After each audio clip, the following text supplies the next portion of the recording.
Memakai singlet, badannya kurus, celananya pendek, meringkuk di dalam. Iya. Celananya pendek. Iya.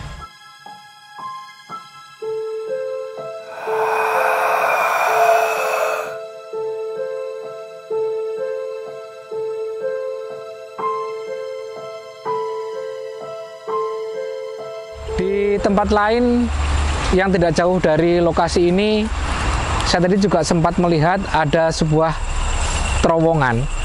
Lubang persisnya adalah pintu masuk terowongan.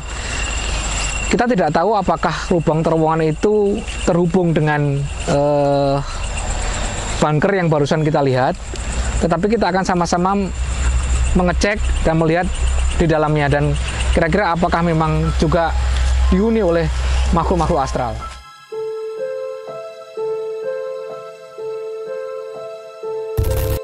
Seperti yang saya sampaikan tadi, ini kita sudah sampai di depan mulut terowongan.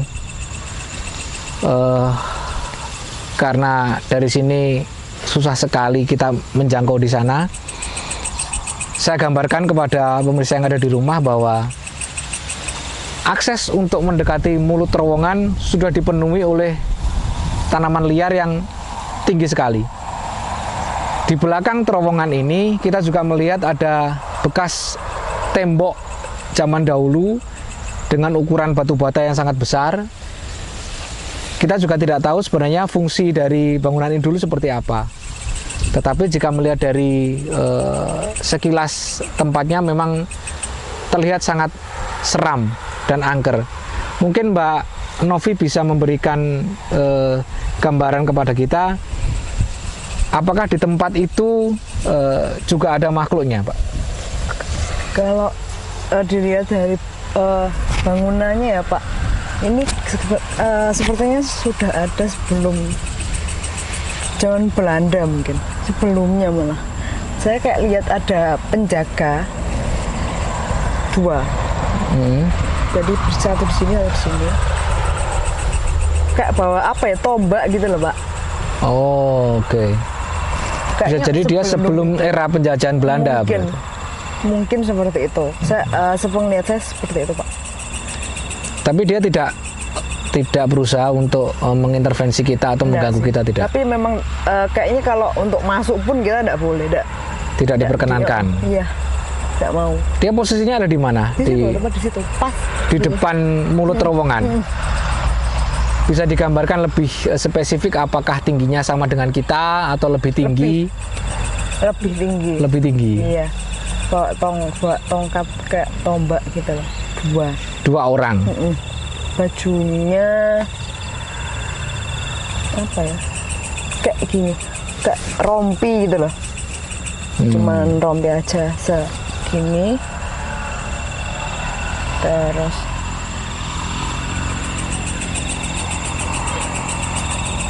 oke. Ya. Iya. Ngeri, Pak. Malah kuat di sini auranya daripada yang bangunan sebelumnya. Mungkin receh tadi yang di situ itu masih receh gitu loh. Kalau zaman-zaman kerajaan kan masih hubungannya sama yang gaib-gaib kan masih kental gitu. Iya. Iya.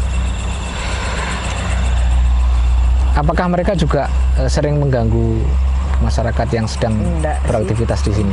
Mereka lebih ke merasa masih bertanggung jawab sama tugasnya untuk menjaga tempat ini. Oke. Tidak tahu apa yang dijaga yang ada di sini seperti apa kan kita tidak tahu juga. Tapi iya, dia seperti apa kayak semasa hidupnya dia memang sudah jaga di situ. Terus sampai akhirnya sampai sekarang dia merasa dimensinya juga masih sama dan dia masih menjaga. Tidak tahu apa, mungkin ada pusaka atau apa di situ kan kita juga tidak tahu. Iya. Yang jelas biar tidak disalahgunakan orang. Oke. Kalau melihat dari kondisi di sekitar terowongan ini, memang terlihat sekali bahwa bangunan ini sangat, bahkan nyaris tidak pernah dijamah oleh manusia.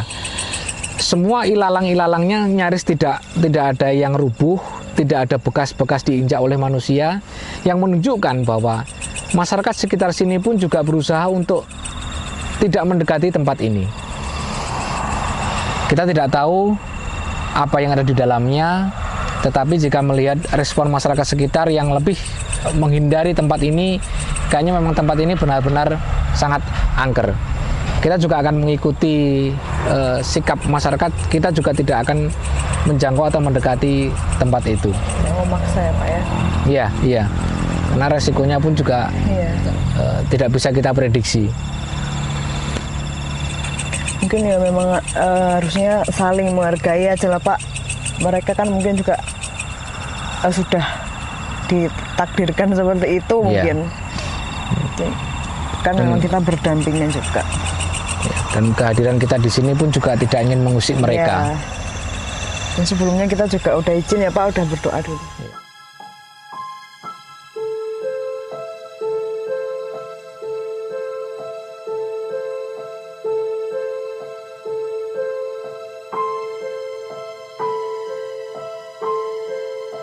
Ya. Kita sudah sampai di sebuah lubang mulut terowongan yang baru. Terowongan ini lebih bisa kita lihat, lebih bisa kita jangkau dari dekat daripada terowongan yang sebelumnya. Melihat dari mulut terowongan yang tidak terlalu lebar, ya kira-kira setinggi manusia lah. Sudah ditumbuhi oleh tanaman-tanaman liar. Merambat itu Pak. Menurut penelusuran dari salah satu kru kami yang sudah masuk ke dalam sana untuk melihat situasi, di dalam sana itu terdapat kayak bilik ya, kayak bilik yang di dalamnya juga ada, kalau orang Jawa menyebutnya badukan. Badukan itu masyarakat dulu menggunakannya sebagai tempat untuk beristirahat. Diperkirakan ruangan itu mampu menampung 3-4 orang. Nah, di sisi lain dalam terowongan ini juga ada sebuah cabang terowongan yang lebih panjang dan gelap. Ukurannya tidak terlalu lebar, tetapi sangat panjang sekali dan kita tidak tahu terowongan ini akan berujung kemana. Nah, Mbak Novi, kalau melihat dari situasi yang ada di sini, kira-kira bisa diidentifikasi apakah memang dihuni oleh makhluk tertentu atau tidak? Pasti Pak, pasti ada. Tapi nggak tahu, maksudnya saya nggak tahu, saya nggak bisa melihat lebih jauh ya seperti apa di dalam. Yang sekarang saya terintimidasi sama sosok yang ada di situ, itu Pak, matanya besar sekali Pak. Oke. Nggak suka dia Pak. Nggak suka dengan kehadiran kita. Pocong kayaknya Pak itu Pak.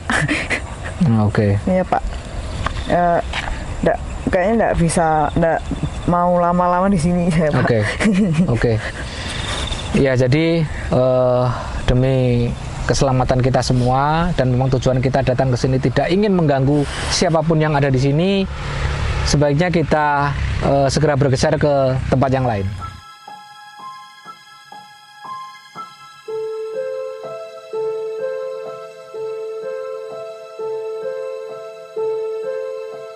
Kita meninggalkan tempat ini, saya juga ingin menunjukkan sebuah tempat lagi yang sepertinya masih menjadi bagian dari terowongan panjang yang kita lihat di sana.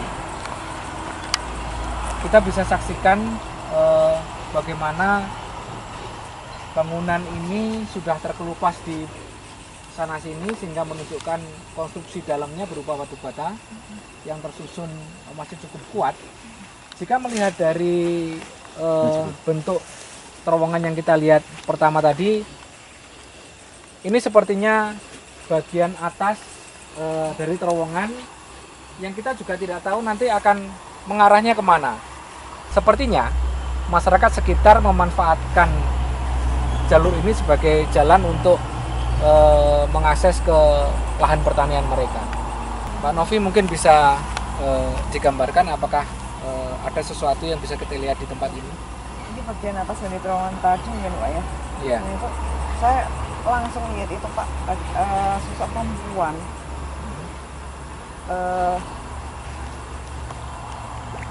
Bajunya itu merah panjang gitu loh Pak. Rambutnya ndak aut-autan. Rambutnya itu bagus tapi wajahnya nggak kelihatan ya, tapi ndak, auranya itu ndak anu Pak. Auranya tidak bagus. Pak, iya Pak. Terus di sana juga kayak mulai banyak yang datang. Yang ngintip-ngintip gitu loh Pak. Oke. Dan ndak mau, mereka ndak mau, ndak suka Pak. Oke, teman-teman, kita sudahi saja perjalanan kali ini. Kita sudah cukup banyak mengeksplor apa yang ada di dalam tempat-tempat peninggalan Belanda yang tersisa di tempat ini. Dan kita juga tadi sudah mengetahui memang ternyata banyak sekali makhluk-makhluk yang ada di tempat ini. Dan sesuai dengan yang disampaikan Mbak Novi tadi, bahwa mereka sudah mulai tidak menyukai kehadiran kita dan mulai banyak yang mengintimidasi narasumber kita. Sebaiknya kita sudahi, dan sebelum kita meninggalkan tempat ini, saya dan Mbak Novi menyampaikan undur diri dan mohon maaf kepada semua penghuni yang ada di sini. Kita tidak datang untuk mengganggu mereka, kita hanya ingin melihat dan mengenal dengan baik dan saling menghormati supaya tidak saling mengganggu. Saksikan terus perjalanan tim penelusuran Urban Legend bacaini.id setiap Kamis malam di channel Baca Ini Misteri. Dan ingat bahwa di sekitar kita ada makhluk tak kasat mata yang mengawasi kita.